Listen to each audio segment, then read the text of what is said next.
सुनने वाली सभी सखियों, सखाओं को और बुआ आपको मंजरी वर्मा का प्यार भरा नमस्कार। नमस्कार, नमस्कार। और हमारे बहुत सारे साथियों को, या बल्कि हमारी भी कहें ना तो कल वाले कार्यक्रम की खुमारी उतर नहीं रही। सही बात है बुआ। हमारे साथी ने लिखा हुआ है कि आज भी सखी सहेली कार्यक्रम के अंतर्गत हमारी ओर से आप सभी सखा सहेलियों और सभी श्रोता भाई बहनों और आप सबको लिखा है, हम दोनों के लिए लिखा है कि स्वागत है और अभिनंदन है। बिल्कुल, उन्होंने सखाओं को भी जोड़ दिया। वैसे तो कल बहुत अच्छी तादाद में हमारे सखा जुड़े रहे और सभी लोगों ने भाग लिया और सभी अच्छे अच्छे संदेश भेज रहे थे और इतना आनंद से भरे हुए थे, तो हम लोग को देखकर ही अच्छा लग रहा था कि उनको पसंद आ रहा था प्रोग्राम। और वाकई में बुआ हम लोग ने भी बहुत एंजॉय किया इस प्रोग्राम को। तो सभी को एक बार फिर से हार्दिक धन्यवाद देते हैं कि एक साथ जुड़ने के लिए और जन्मदिन को बहुत खास बनाने के लिए। जी हाँ, बिल्कुल। जब भी हम अपने श्रोताओं से मिलते हैं तो खास हो जाता है, लेकिन अगर किसी विशेष अवसर पर मिले तो जाहिर है कि चार चांद लग जाता है। बिल्कुल लग जाते चार चांद। तो भाई आज बात होगी, जैसे आपने अभी बोल ही दिया है, तो बस 4 अंक का प्रयोग कहाँ कहाँ होता है इस पर कुछ ऐसे ही 4 दिन की चांदनी, 4 चांद लग जाना और कहाँ कहाँ आप प्रयोग में लाते हैं बोलचाल की भाषा में। और वैसे भी जो मुहावरे जो भूल भी हम रहे हैं उनको भी इसी बहाने हम याद कर लेते हैं। बिल्कुल बिल्कुल। और इसी तरह हम बात करेंगे गुड़हल गुणों से भरपूर, इसके बारे में बात करेंगे। और गीत मंजरी में आज का विषय लिया है हमने साजन। और सामाजिक सरोकार की बात करें तो जाहिर है कि हमारी पूरी जिंदगी में किस चीज की जरूरत ज्यादा है और हम बराबर विनम्रता की बात करते हैं, तो उसी में एक आता है कि लचीलापन कितना है हमारे में। लचीलापन ये एक बार हमें देखना बहुत जरूरी है। बिल्कुल। और स्वभाव में लचीलापन होना ही अपने आप में एक अलग पहचान बनाता है कि आप कहीं पर भी जाते हैं तो आप किसी से बात करते हैं, तो अगर आपका स्वभाव ही लचीला होगा तो आप सामने वाले से बहुत अपने सॉफ्ट स्पोकन जिसे कहते हैं विनम्र भाषा में ही बात करेंगे, तो उसका एक अलग प्रभाव होता है व्यक्ति का पड़ता सामने वाले के ऊपर। और जैसे कहते हैं कि प्रकृति के बारे में भी यही है कि अगर वो लचीली उतनी होती है, प्रकृति की पत्तियां सब सॉफ्ट तरीके से झूलती रहती है, और आंधी और तूफान जब भी कहा जाता है उसमें जो बहुत अकड़ के पेड़ खड़े होते हैं बिल्कुल भी झुकना पसंद नहीं करते, वो गिर जाते हैं। और जो लचीले पेड़ होते हैं, तो जो है ना कि प्रकृति ने उन्हें बनाया है, लेकिन अपनी प्रकृति जो है वो हम खुद संभाल सकते हैं। इनसे सबक ले सकते हैं कि किस तरह से घास जो होती है वो कितनी भी तेज आंधी आए लेकिन बिल्कुल झुकी रहती है। एक तो विनम्रता रहती है, उतना ही उसमें लचीलापन है कि आप उसे दबाइए और फिर वो खड़ी हो जाती है जितना उसे खड़ा होना है। तो ये लचीलापन जो है हमारी जिंदगी में होना बहुत जरूरी है। वैसे भी किसी एक दर्शन या आपने एक कुछ अपना एक कहते हैं ना सिद्धांत बना लिया, हमारा ये सिद्धांत है, या एक संकल्प ले लिया, अगर आप उस पर बिल्कुल स्टिक कर गए, चिपक गए और उससे आप थोड़ा भी इधर उधर खिसकने को तैयार नहीं है, तो जाहिर है कि आपने एक अपने चारों तरफ दीवार खड़ी कर ली है और किसी को ना आप आने दे रहे हैं ना आप खुद बाहर निकलने दे रहे हैं। सही बात है। ना निकल रहे हैं, तो ऐसे में समझ लीजिए कि कितने सीमित हो गए आप। बिल्कुल, आप कट्टे कट्टे से रहेंगे, लोग आपसे मिलेंगे लेकिन आप उनसे मिलना नहीं चाहेंगे। बिल्कुल, मतलब लोग भी नहीं मिलना चाहेंगे 4 दिन बाद। मंजरी बिटिया, कहाँ कौन मिलना चाहेगा? आप एक छोटे से समझ लो एक कमरे में रहने जैसा है, छोटे से, जिसमें कि शायद बिल्कुल आपके चारों तरफ दीवार खड़ी है, तो न तो आप कुछ देखना चाह रहे हैं, न समझना चाह रहे हैं। लचीला वही होता है जो सारे वातायन, सारी खिड़कियां, सारे दरवाजे खोल कर रखे कि जितनी भी खुशबू है, हवाएं हैं, ज्ञान के जो भी प्रकाश है वो आए और आपके पास जो है वो आप दें लोगों को। बिल्कुल सही बात है। और देखिए संदेश में भी लिखती है कि जब बांस में लचीलापन रहता है तो ऊ से कितनी सुंदर सुंदर, मतलब उससे कितनी सुंदर सुंदर टिकाऊ उपयोगी चीजें बन जाती हैं। जैसे उसमें कठोरता आती है वो टूट जाता है, वैसे ही अपना स्वभाव नम्र बनाकर, विनम्र होकर परिवार समाज को आप मजबूत बना सकते हैं। स्वभाव में लचीलापन खत्म कर घर परिवार में विघटन आ जाता है। जी बिल्कुल सही बात है। तो अगर संबंधों को खूब अच्छे से पोषित करना है, उसमें मिठास भरनी है, तो स्वभाव में लचीलापन जरूरी है। हमारे साथी लिख रहे हैं कि व्यक्तित्व का एक गुण है लचीलापन। जी बताता है कि कोई व्यक्ति किस हद तक परिस्थितियों में बदलावों का सामना और समस्याओं और कार्यों के बारे में नए रचनात्मक तरीकों से सोच सकता है और तनाव या विपरीत परिस्थितियों में अपना रुख, दृष्टिकोण को बदल के अपनी सोच, ध्यान को स्विच ऑन करने की क्षमता रखे और परिस्थिति जन्य मांगों के अनुकूल ढलकर जीवन संतुलित रख सकता है।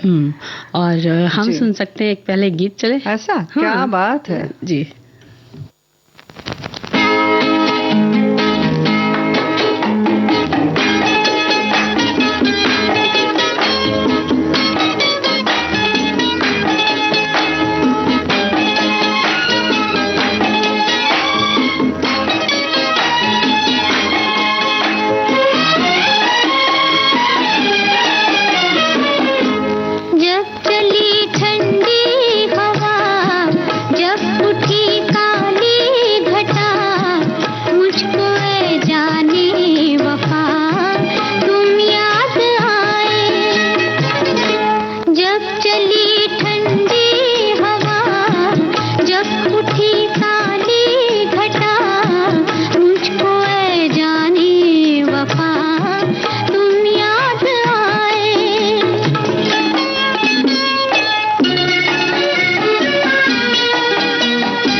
तो भाई याद जब हम कुछ करते हैं तो जाहिर है कि फिर उसके लिए भी थोड़ा सा अपने में तब्दीली लाना बहुत जरूरी है, क्योंकि हम अक्सर बहुत ऐसे हो जाते हैं कि जो हम सोच रहे हैं, जो हम भी कर रहे हैं, बस यही ठीक है और हमें इससे खिसकने की कोई जरूरत नहीं है। चाहे उसके बाद आपके पास कितनी भी महत्वपूर्ण चीज आ जाए, कहीं ना कहीं आपके दिल के कोने में ये लग भी रहा होगा कि नहीं ये बहुत हद तक ठीक है, लेकिन एक होता है ना क्या मंजरी बेटा कि धीरे धीरे हम अपना एक स्वभाव, एक अपना व्यक्तित्व बना लेते हैं, गढ़ लेते हैं, भले ही वो खराब हो। हमें कभी कभी पता चलता है, हमारी अंतरात्मा कहती है कि ये ठीक नहीं है। हाँ, लेकिन तुम्हें इससे देखो दिक्कत हो रही है, वो देखो अच्छा लग रहा है, वो काफी है और लचीला है, लोग उसे पसंद भी कर रहे हैं, समाज में हर जगह वो अच्छा है, लोकप्रिय हो रहा है और सफल भी हो रहा है, लेकिन फिर भी लगता है कि अब हम इस खोल से बाहर कैसे निकलें, क्योंकि वो उन्होंने ऑरा ओढ़ लिया है, वो बाहर ही नहीं आना चाह रहे हैं। अपनी सोच कहना चाहिए, जो उनकी सोच है ना वो नकारात्मक होती जा रही है, वो पॉजिटिव में आ ही नहीं पा रहे हैं। तो स्वभाव में लचीलापन तो हम दूसरों के दिलों में आसानी से अपनी जगह बना लेते हैं। कहते हैं जो पेड़ फलों से भरे होते हैं वही झुके रहते हैं, अर्थात यदि आप सौम्य हैं, आपके स्वभाव में लचीलापन है, तो आपका यही स्वभाव लोगों के दिलों में घर कर जाएगा। और देखिए इसमें लिखते हैं कि व्यक्तित्व में मजबूती के लिए व्यक्ति में लचीलापन होना जरूरी है। व्यक्ति चाहे किसी भी क्षेत्र का हो, लचीलापन उसके व्यक्तित्व का एक जरूरी हिस्सा है। इसके बिना वह सामूहिक रूप से काम नहीं कर सकता। हाँ, क्या बात है बका, सही बात है कि अगर हमें कहीं किसी समूह में काम करना है, कहीं जैसे कि मान लो जैसे शादी विवाह घर में है, कहीं एक कमरा सजाना है या कोई भी एक चीज को करना है, जुट के काम करना है, तो जाहिर है कि अगर आप में लचीलापन नहीं है तो नहीं कर पाएंगे। जाहिर है कि वो कहेगा दाएं चलो तो हम तो कहेंगे भाई बाएं ही चलो, है कि नहीं? यही होता है ना, आमतौर पर जो अकड़ू लोग होते हैं तो उसमें बड़ी दिक्कत हो जाती है। ऐसे मौके पे रूठ जाते हैं, किनारे बैठे रहते हैं। हाँ, तो फिर उनको कोई पूछता भी नहीं, सोचता भाई इनको ऐसे शांत रहने दो, सबसे अच्छा है। और जो अच्छे स्वभाव का होता है उसको चार काम बता दिए जाते हैं कि चलो तुम ये कर लाओ। तो देखिए इसी तरह एक और संदेश है कि स्वभाव में लचीलापन जरूरी है। मुझे लगता है कि आज की आवश्यकता है, अगर हमको सभी को साथ घर बाहर लेकर चलना है तो स्वभाव में नरमी आवश्यक है। अपने अड़ियल रवैये से हम अपनी बात तो मनवा सकते हैं, पर एक या दो दफा बार बार नहीं। आज समय के साथ चलने के लिए लचीलापन रखना बहुत जरूरी है, पर इतना भी नहीं कि लोग हमें इस्तेमाल करने लग जाएं। ये बहुत जरूरी बात है कि जब ज्यादा लचीलापन होता है या बहुत आप तुरंत सामने वाले के लिए कुछ करने लग जाते हैं। लचीलापन का ये मतलब नहीं है कि आप अपने लिए भी तो फ्लेक्सिबल होंगे, उसमें आप में फिर गुंजाइश है कि अगर आपको लगा कि ये हमें इस स्वभाव से, इस काम से ये हमें इस्तेमाल कर रहा है या कुछ हमारा गलत प्रयोग हो रहा है, तो आप फिर बदल जाइए ना। हर वक्त हर स्थिति के लिए लचीलापन है, ये विनम्रता वाली बात नहीं है। लचीलापन का ये मतलब है सिर्फ हर वक्त विनम्र होना नहीं है। लचीलापन थोड़ी अलग चीज है ना। अगर आपको यहाँ लगता है कि नहीं, यहाँ थोड़ा सा आपको अकड़ के रहना है, थोड़ा सा दिखाना है कि थोड़ी सी हमारे में सख्ती भी है, तो आप उस पर आ जाइए, बिल्कुल, है ना। अगर धारा जैसी बह रही है वैसे आपको बहना ही पड़ेगा, तभी आप सफल हो पाएंगे। तो सफलता के लिए लचीलापन इसलिए बहुत जरूरी है। अगर आपके पास समय है और आप जैसे कि कहीं हंसी खुशी के माहौल में जा रहे हैं, तब आप उतनी गंभीरता का जो खोल है आपका उसको उतार दीजिए। लेकिन कहीं अगर आप जा रहे हैं ऐसी जगह पर जहाँ पे वाकई पढ़ाई लिखाई का माहौल है और आपको लगता है कि नहीं यहाँ पर मजाक आदि नहीं चलेगा, तो जाहिर है कि फिर आप इधर आ जाइए, है ना। ये लचीलापन जरूरी है, बिल्कुल। और ऐसे लचीलापन, जैसे अगर हम शरीर की बात करें तो शरीर में भी लचीलापन होना बहुत जरूरी है ना, क्योंकि अगर लचीला होगा तो हम हर तरह से अपने कार्यों को कर सकते हैं, हमारी फिटनेस बढ़िया रहेगी, है ना। तो भाई देखो, फिटनेस बढ़िया रहेगी तभी लचीलापन रहेगा। सही बात है। जी हाँ, बिल्कुल। तो बहुत सारी तरह से यही जरूरी है कि लचीलापन रखा जाए। जैसा मौसम हो उसी तरह से, जैसे हम खान पान में अपने तब्दीली लाते हैं, जैसे कि अभी बारिश होती है तो हम पकौड़ियाँ शुरू कर देते हैं, और जब गर्मी होती है तो हम उस तरीके के थोड़े हल्के सुपाच्य भोजन लेते हैं।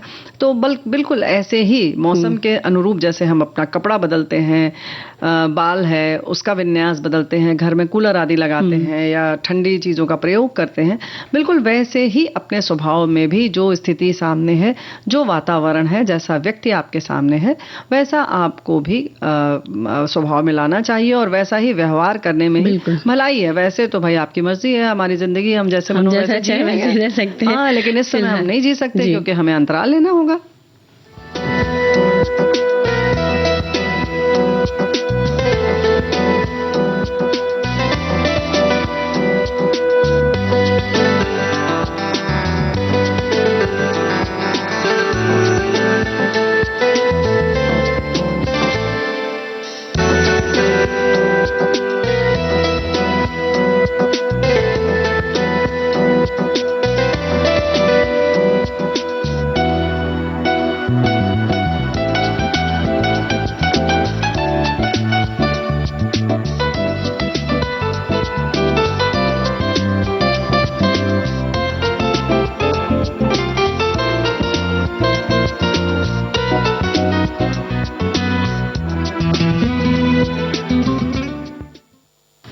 अंतराल के बाद एक बार फिर सभी का स्वागत है और कार्यक्रम चल रहा है सखी सहेली। तो हम बात कर रहे थे स्वभाव के बारे में, लेकिन अब हम बात करेंगे चार लोगों की बात करेंगे जो हमारे हटने के बाद हमारे स्वभाव के बारे में बात करते हैं। ये देखो कितनी अड़ियल है। बिल्कुल बिल्कुल। तो सारी जिंदगी जो हमारी वो उन चार लोगों के सुनने में, कहने में, उनकी बातों को सोचने में, उनकी प्रतिक्रिया के बारे में गुजर जाती है। और कहते हैं कि जिंदगी सिर्फ 4 दिन की है। तो 2 जो है आपने ऐसे गुजार दी और 2 वैसे गुजार दी, तो बचा क्या? हाँ, वही कहते हैं ना, 4 दिन की चांदनी और फिर अंधेरी रात, इस तरह की बातें होती है। और 4 अंकों की जब बात चली है तो कहते हैं भाई चौकड़ी मार के बैठ जाओ, तो फिर होगी ढेर सारी बातें। 4 तुम कह लेना, 4 हम कह लेंगे, 4 हम कह लेंगे, 2 तुम कह लेना, 2 हम कह लेंगे। ऐसे ही 1/2 और 2/4 भी हो जाता है, और 1/4 भी होता है, उसका अपना महत्व होता है। और 1/4 का महत्व तो हम सभी जानते हैं। बिल्कुल। और इसी तरह है कि 4 अंगुल की छलांग मत मारो यार, मतलब बहुत ज्यादा उछल रहे हो। सही बात है ना। वैसे 4 अंक का प्रयोग कहाँ भाई? 4 अंक 1000 का प्रतिनिधित्व करता है, हमारे साथी लिख रहे हैं। अब ये तो प्रयोगकर्ता के ऊपर निर्भर है कि वो इसके प्रयोग कहाँ करते हैं। वैसे जिस प्रकार आज के नेट के युग में अंकों से पहचान इंसानों की हो रही है और आधार कार्ड से लेकर मोबाइल फोन नंबर तक पर अंक काबिज है, तो वहीं 4 अंक के 1000 से एटीएम कार्ड और पैन कार्ड आगे बढ़ते हुए भी देखा जाना स्वाभाविक है। तभी तो कहा गया कि संख्या स्यात् गणितम।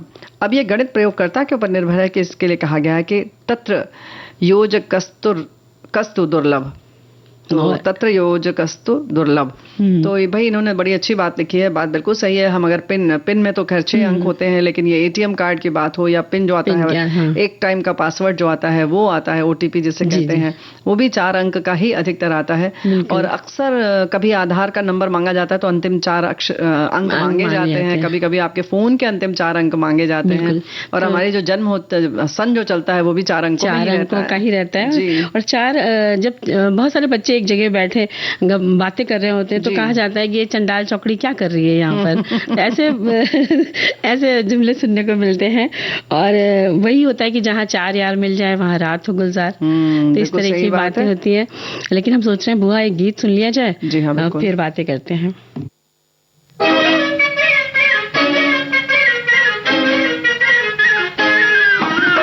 जो मैं जानती उनके लिए, जो मैं जानती उनके लिए, मेरे दिल में कितना प्यार है, इतना प्यार मैं करती क्यों वो, इतना प्यार मैं करती क्यों, जो मैं जानती उनके लिए।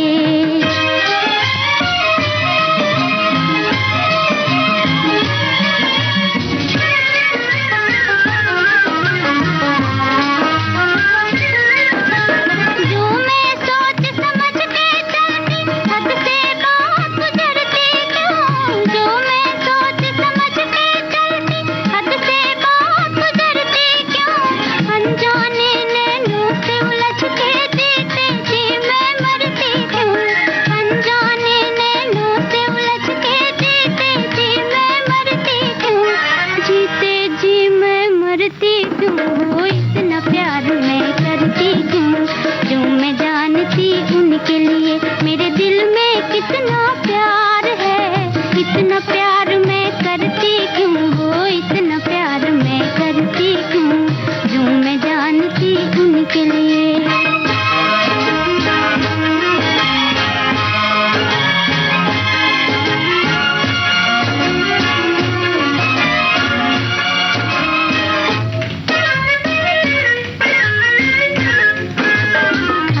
मुश्किल में पड़ती क्यों हो, इतना प्यार मैं करती क्यों, जो मैं जानती उनके लिए मेरे दिल में कितना प्यार है, इतना प्यार मैं करती क्यों हो, इतना प्यार मैं करती क्यों, जो मैं जानती उनके लिए। तो देखिए बातें चल रही थी चार के बारे में, जी है हाँ, ना? चार चीज कभी बासी नहीं होती, तुलसी का पत्ता, बेलपत्र, गंगा जल और कमल दल। हमारे साथी लिख रही हैं कि गोस्वामी तुलसीदास जी के कथानुसार चार चीज बहुत दुखदाई भी है, मूर्ख सेवक, कंजूस राजा, झगड़ालू पत्नी और कपटी मित्र। तो इस तरीके से यानी कि पत्नी से मतलब हर लोग बहुत गलत निकालते हैं। जीवन साथी की बात है, चाहे वो पति हो या पत्नी हो, सही बात कोई भी अगर झगड़ालू है तो गृहस्थी जो है वो बहुत दुखदाई हो जाती है। बिल्कुल। और एक लिखते हैं कि चार शब्द का प्रयोग अनेक प्रकार से हिंदी भाषा में हुआ है। चतुर्भुज विष्णु जी को कहा जाता है, चार मुख ब्रह्मा जी, चार वेद ऋग्वेद, यजुर्वेद, सामवेद और अथर्ववेद, चार युग सतयुग, त्रेता, द्वापर और कलयुग, और चार अवस्थाएं होती हैं, शैशवावस्था, बाल्यावस्था, किशोरावस्था, वृद्धावस्था, और इसी तरह चार दिशाएं, पूर्व, पश्चिम, उत्तर, दक्षिण।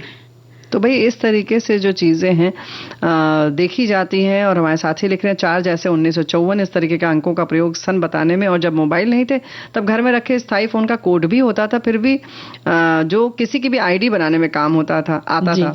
तो बातें बहुत सारी हैं। चार शब्द का प्रयोग हिंदी भाषा में हुआ है। चतुर्भुज विष्णु जी को कहा जाता है, जी हाँ, है ना? चार मुख ब्रह्मा जी, चार वेद ऋग्वेद, यजुर्वेद तुमने बताया ही है, ये वाला शायद हो चुका है। ये जो शब्दों में लिखा है, चार पाई, चौराहा, चौरंगी, चार दरवाजा, चार मीनार, कुछ मुहावरे कहावतें भी उन्हें याद आ रही हैं, लिख रही है हमारी साथी। चार दिन की चांदनी और फिर अंधेरी रात, 2 और 2 4, 14वीं का चांद, बातों बातों में एक बात आ गई याद। कभी कभी मम्मी बहुत थक जाया करती थी, काम खत्म नहीं होता, सब बच्चों की फरमाइश बढ़ती रहती थी, मम्मी बहुत झुंझला कर कहती, मेरे 4 हाथ तो है नहीं जो मैं जल्दी से काम कर दूं।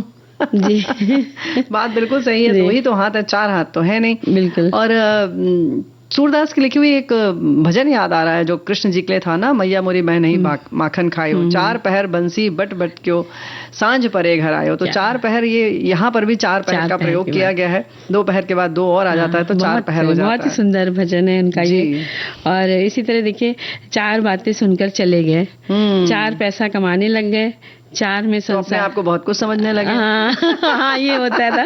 और जी हाँ, चार पैसा क्या कमाने लगे कि अपने आप को पता नहीं क्या समझते हैं। चार पैसे नहीं कमाओगे तो काम कैसे चलेगा? काम कैसे चलेगा? 4 लोगों के बीच में बैठो तो जरा ठीक से बैठा करो या ठीक से बोला करो। और 4 बातें सुन भी लोगे तो हर्ज क्या है? हर्ज क्या है, ये भी कहा जाता है। और 4 में संसार, अथर्ववेद, सामवेद आदि वेद हैं, और सतयुग, त्रेता, द्वापर, कलयुग, ये 4 युग हैं। धर्म, अर्थ, काम, मोक्ष, ये 4 पुरुषार्थ हैं। साम, दाम, दंड, भेद, ये 4 नीतियां हैं। सत्य, धर्म, पवित्रता, दान, धर्म के ये 4 पैर हैं। देखिए, देखो ऐसे बहुत सारी चीजें हैं। और मुहावरों की अगर हम बात करें तो वाकई मजेदार बातें होती हैं। और कहते हैं ना कि पूरी जिंदगी गुजर जाती है किसी की, और कहते हैं 4 लोग क्या कहेंगे। कहते हैं जब पैदा हुए तब कहा पढ़ लो, क्योंकि 4 लोग क्या कहेंगे। बड़े हुए नौकरी लगा लो, ठीक से पढ़ लो, नहीं तो नौकरी नहीं लगेगी तो 4 लोग क्या कहेंगे। फिर शादी कर लो, नहीं हो रही है शादी, 4 लोग क्या कहेंगे।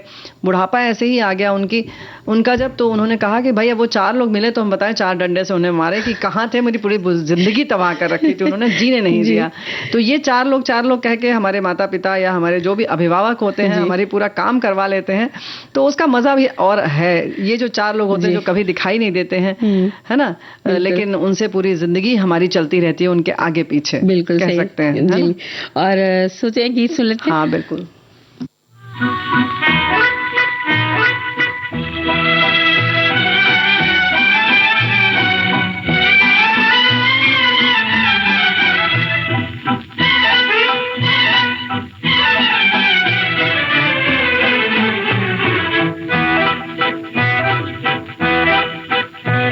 ये 4 दिन बहार के हंसी खुशी गुजार के, भुला दो जिंदगी के गम, भुला दो जिंदगी के गम, भुला दो जिंदगी के गम।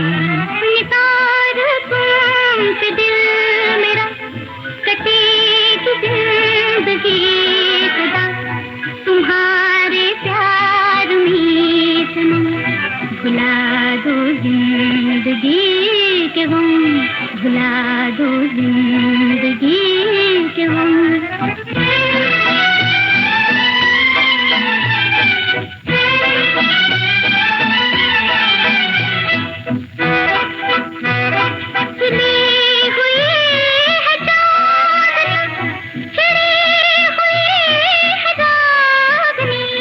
नजर नजर में मस्तियाँ, अदा अदा में शोखियाँ,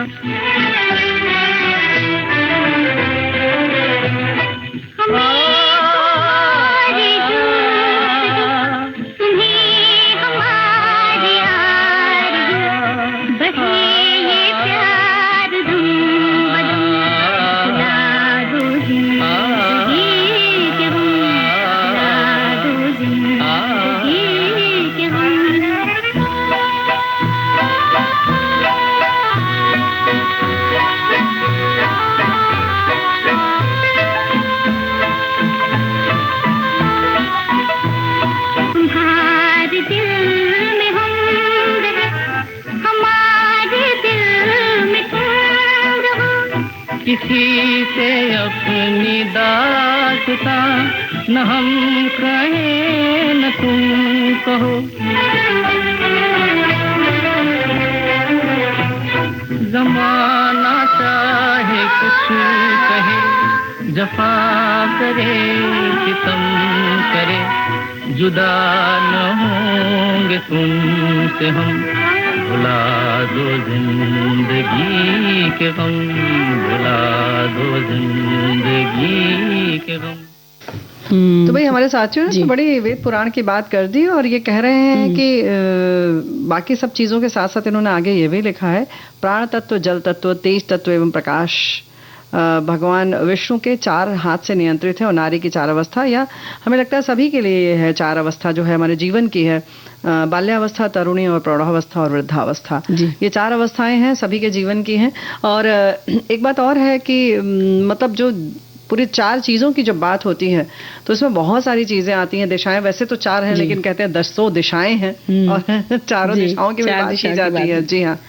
और देखिए इसी तरह होते हैं 4 ऋतुएं होती हैं, जो ग्रीष्म, वर्षा, शरद और हेमंत ऋतु होती है। जी हाँ। और हमारे मतलब हमारे साथी ने भी लिखा है कि सनातन धर्म की ये खूबी है कि यहाँ चौमासा जो मनाया जाता है वो भी चौमासा जो होता है, जो 12 महीने में जो 4 मास होते हैं उसमें खास धर्म पूजा के लिए होता है, क्योंकि उस समय बारिश होती है तो लोग निकलते नहीं है और जहाँ रहते हैं वहीं रहते हैं, तो वहाँ वास करते हैं। तो हम ठहर जाते हैं, क्योंकि जाहिर है कि सब जगह जो है जीव जंतु निकलते थे पहले और सारे साधन नहीं थे, लोग पैदल जाते थे या ऐसी गाड़ियों से जाते थे जहाँ जीव जंतु का खतरा रहता था। तो ऐसे समय में कहीं कोई यात्रा नहीं करता था और ये उस जमाने की बात थी। और एक समय होता है कि उस समय आप कुछ ना करें, क्योंकि खेती बाड़ी के ही लोग हम लोग हैं, कृषि प्रधान देश है हमारा। जब खेती नहीं होगी तो कुछ नहीं होगा, तो उस समय बैठ के आप भगवत भजन कीजिए, कहीं कथा होती रहती है उसको सुनते हैं लोग। तो जब एक ठहराव सा आ जाता है, तो ठहराव जब आता है तो हम भी एक ठहराव यहाँ पर ले लेते हैं, एक अंतराल ले लेते हैं। जी।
अंतराल के बाद फिर एक बार स्वागत है। और जी हाँ। बात कर रहे थे ना हम लोग चार अंक से जुड़े हुए कुछ बातें और उनसे जुड़े हुए बहुत सारे मुहावरे जो हैं।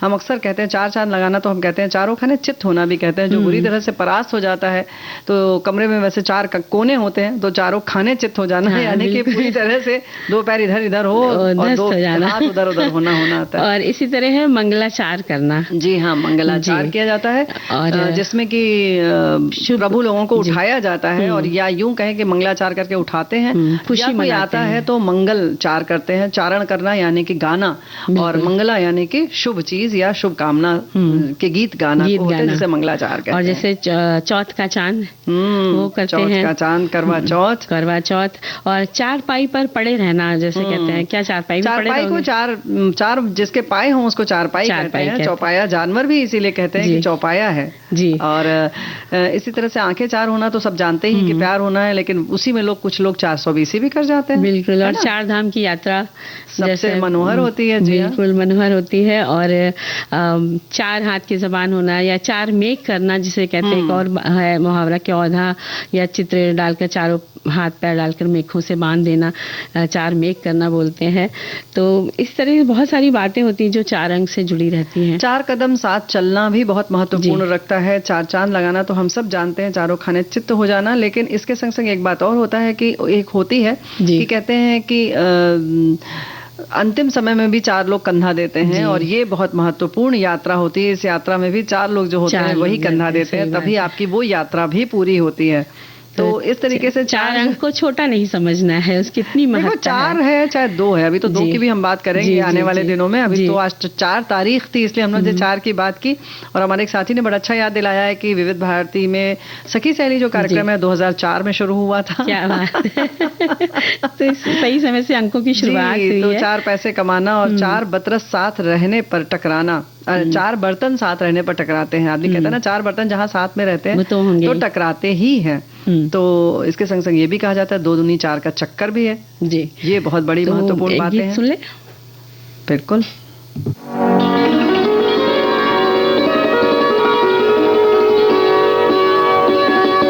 चंपा कली देखो झुकी गई रे, जादू किया मेरे प्यार ने।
तो भाई अब गीत के बाद हम लेकर हाजिर हो गए साजन को। बिल्कुल। जी हाँ, साजन आज हमारी विषय है गीत मंजरी का। 7 जन्मों का बंधन, रस्में वादे निभाने वाले साजन, तुम संग चल दी मैं तो चली कहाँ, चली पी के नगर पर। आज बदला है मौसम, रंग बिखरे हैं सजन। जीवन में कैसी बहार आ गई, जैसे बारिश की पहली फुहार आ गई। तन बदन में अगन, शीतल लगे पवन, दिल के तारों में आज कोई सुर सजा गया है। स्वप्न पलकों पे झिलमिल चमकने लगे, साजन तुम संग चली हम भी महकने लगे। कौन सा राग छेड़ रही रागनियाँ, बज उठी है मेरे पाँव की पायलियाँ। हाथ मेहंदी रचे खनकने लगी ये हरे कांच की चूड़ियाँ। मौसम भी बदलने लगा सा है।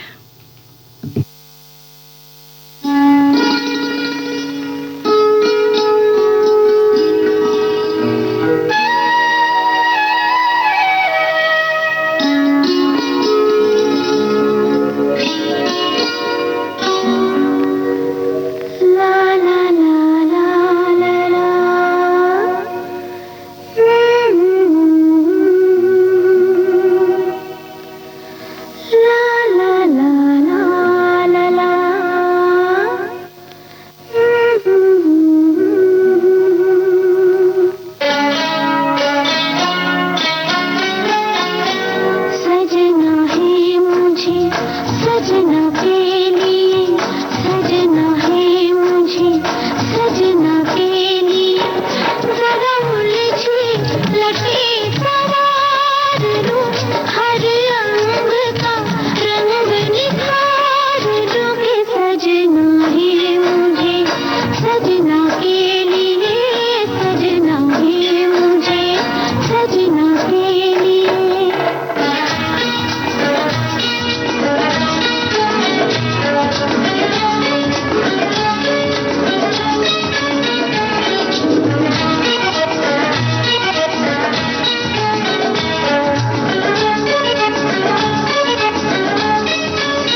दिल तो अब पूरी तरह से साजन का दीवाना हो गया है।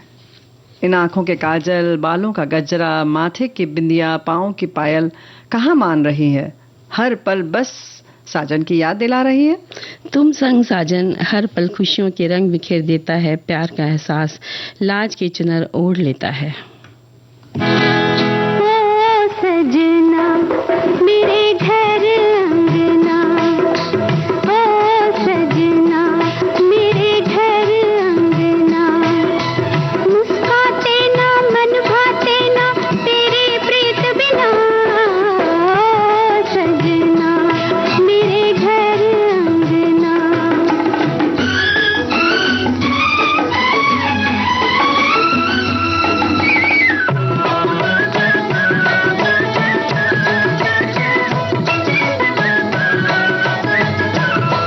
पिया प्यार तुम्हारा जीवन का सहारा, बदली में चमकता एक आस का तारा। पिया प्यार तुम्हारा जीवन का सहारा, बदली में चमकता एक आस का तारा।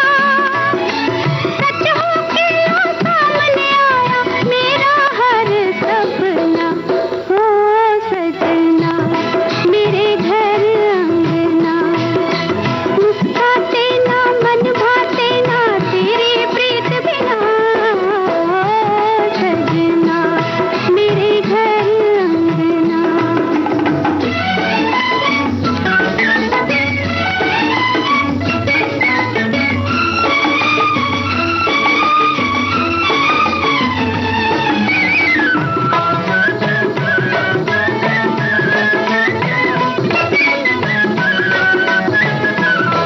तकदीर जगी है दुल्हन की सजी है, रेशम की डोरी जिस दिन से बंधी है।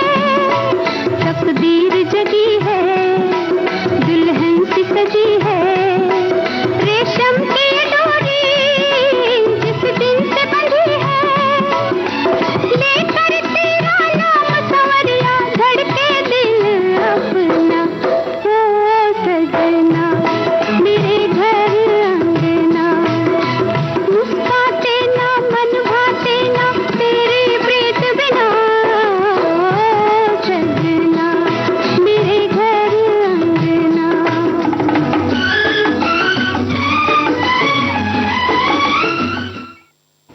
आज उनकी आंखों में छलकते हैं प्यार के तराने, आज उनकी आंखों में छलकते हैं प्यार के तराने।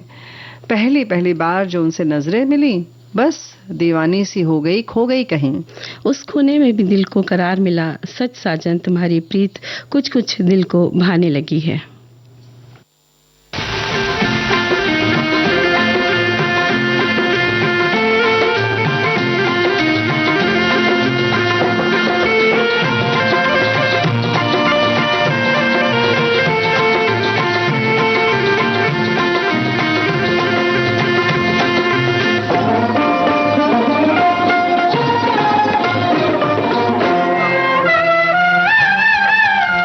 हमरे सजन घर आए, हाय आए सजन घर आए।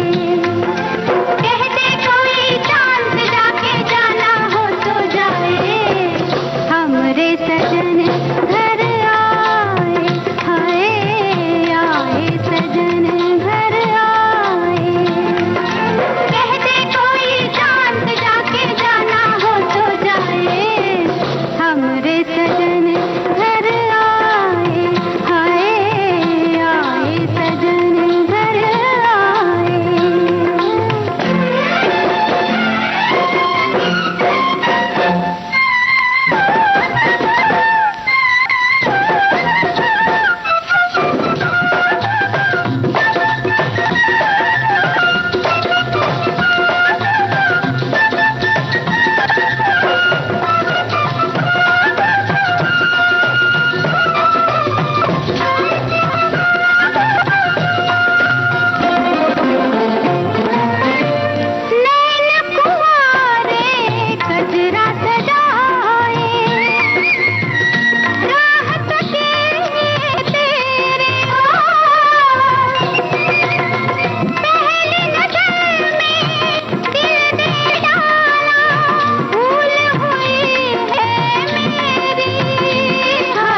साजन का घर आंगन और वो गांव जहां उनका बचपन बीता, आज फिर उसी जगह हम तुम मिलकर पहुंच गए।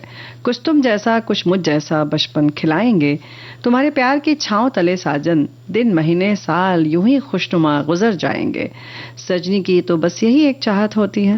दिन बदले ऋतुएं बदले साजन, तुम्हारे आने की आहट पर सुनने को बेचैन हो जाता है दिल, और कब से तुम्हारा इंतजार करने लग जाता है।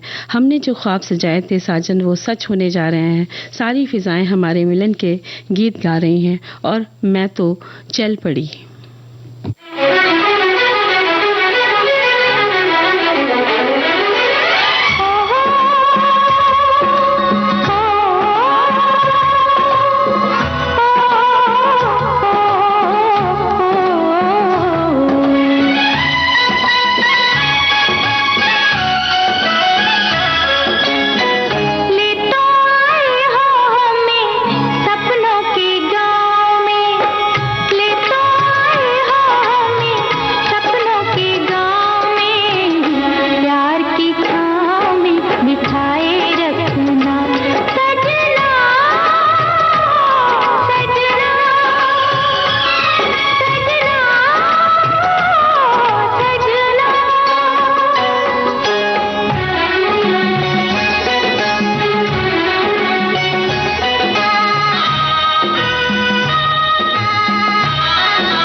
गीत मंजरी में हम लोग घूमे साजन के घर अलग अलग स्थितियों में, और मन बुद्धि चित्त अहंकार 4 तरह के अंतःकरण बताए गए हैं। ये हर जगह लागू होते हैं। ये भाई हमने जोड़ दिया, लेकिन हम फिर पुराने विषय पर आ गए। 4 अंक में बहुत सारी जानकारी हमारे साथियों ने लिखकर भेजी है, और ये भी एक मैसेज है। प्रत्येक प्राणी की 4 स्थिति होती है: जागृत, स्वप्न, सुषुप्ति या तुरीय अवस्था, ये 4 अवस्थाएं होती हैं। ऐसे ब्रह्मानंद, आत्मानंद, विद्यानंद, सांसारिक विषयानंद, ये 4 आनंद जीवन के बताए गए हैं। चौपाई में 4 लाइन होती है, रामचरितमानस की चौपाइयों का संकलन है। 4 अंक के जातक की विशेषताएं इन्होंने अलग अलग लिखी हैं। लेखन, संपादन, वकालत, चित्रकारी, स्पोर्ट्स डिजाइनर, आयुर्वेद, प्राकृतिक उद्योग, व्यापार, ये सब इन्होंने लिखा है और जीनियस होते हैं ऐसे लोग। और बुआ एक दिन लिखते हैं कि अच्छा हुआ 4 सखी सहेली में प्रोग्राम 4 सखियां नहीं करनी, वरना हम किसकी सुनते, चारों की सुनते हैं। हम लोग इतने 4 करोड़ लोगों को सुनाते हैं तो आप हमारी भी सुन लेते हैं, ऐसा क्या है। खैर ये बात बिल्कुल सही है आपने कही। और हमारे साथी लिख रहे हैं राजस्थान में कहावत बहुत प्रसिद्ध है, 4 दिन रापावणा, आया है सो जाएगा, राजा रंग फकीर, कोई सिंहासन चढ़ चले, कोई बंधा जंजीर। और देखिए लिखते हैं कि 4 किताबें पढ़ ली, क्या खुद को गवर्नर समझता है। 4 पैसे कमाओगे तब पता चलेगा। 4 पैसे में बिकती है आज के दौर में ईमानदारी। और कहा जाता है कि 4 लोगों के बीच में भाई हमारी भी कोई इज्जत है। और ये तो बाकी हम लोग कहते ही रहते हैं कि 4 लोग कहेंगे तो क्या सोचेंगे, ये सब बातें। लेकिन 4 दिन की आई हुई बहू, इसके ऐसे तेवर, ये तो बहुत सुना जाता है। बिल्कुल।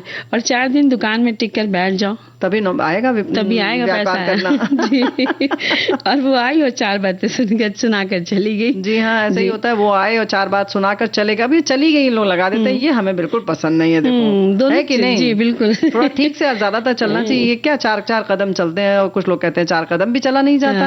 और इसी तरह अंत में बड़ी खास बात यह है कि आज 4 जून है और इसीलिए ये हम कार्यक्रम लेकर हाजिर हुए हैं। तो हो सकता है हम 5 अंक पर कल बात करें, तो तैयार रहिएगा आप लोग। और गीत सुन लें? हाँ बिल्कुल।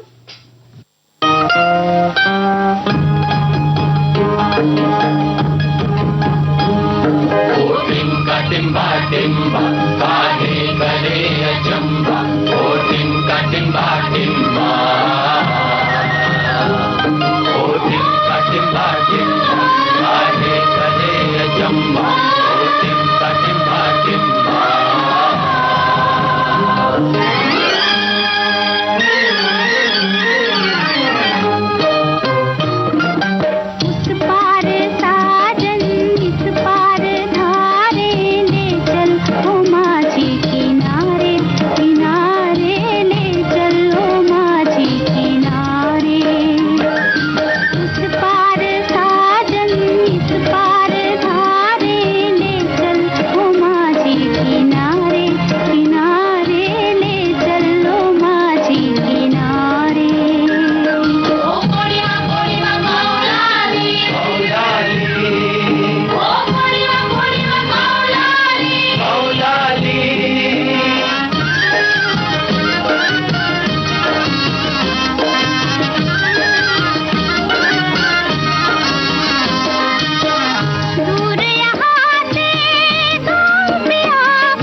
तो भाई समय समाप्त हो रहा है, इसलिए आप समझ रहे हैं कि गुड़हल जो है वो हम समेट लेते हैं और फिर जल्दी ही उसका कुछ बनाकर बताएंगे। बिल्कुल बताएंगे। एंटी एजिंग काम करता है तो समझ जाइए कि किस तरह से वो समय को रोक लेता है।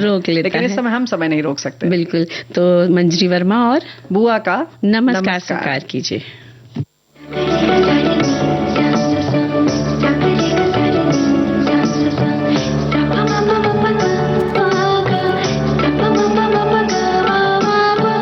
की सहेली।